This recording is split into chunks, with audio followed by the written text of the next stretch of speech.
I am ready today. You can hear me cracking my knuckles in anticipation of the brutality. Boy, I bet you the fighter pilots are hot in this country today. Now that they're getting to actually sling lead in Libya. It's in the paper this morning, on the news. Yeah, they fired 4 or 5 rockets at us. We went in, blew up an airbase, a radar installation airbase, rather, and a couple of patrol boats. Yeah, this is the very thing they trained for. They don't think about politics, fighter pilots. All they think about is getting that baby airborne. Just think about it. There you are in your 20s, in charge of a $20 million aircraft, loaded with the latest in technology and armament.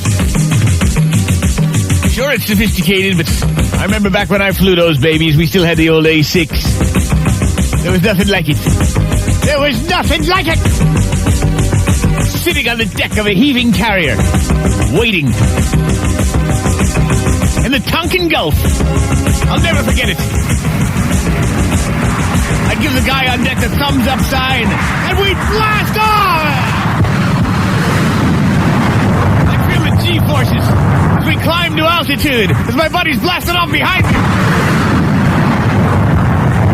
We'd pull it in tight formation, wingtip to wingtip! We'd use hand signals to maintain radio silence. Come on, boy! We'd come in low, barely over the treetops, on our rendezvous with action. There was nothing like it. Bursting out of the clouds, seeing the black pajamas scatter, launching a rocket, watch him go!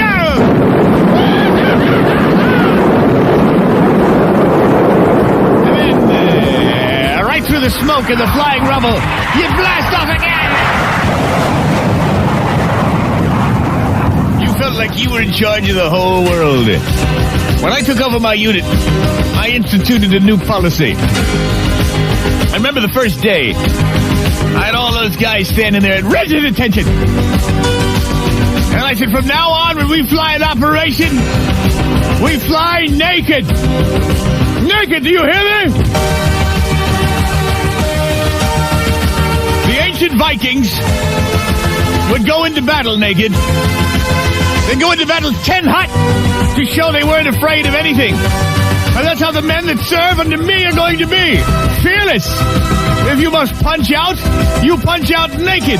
It's your own fault for having screwed up and taken one up the afterburner. From now on, when the klaxon sounds, you report on deck with nothing but a helmet. Dismissed! And so, we were known as the Nude Brigade. We'd come out of the sky. We'd come out of the sky with liquid death. Cut loose that napalm!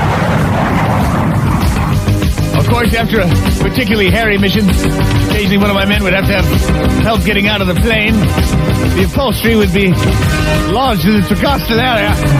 But other than that, it gave the men a new fighting sense.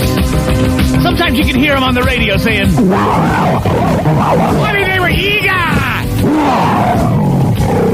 They were eager. Nothing like a dogfight. Plane zipping in every direction.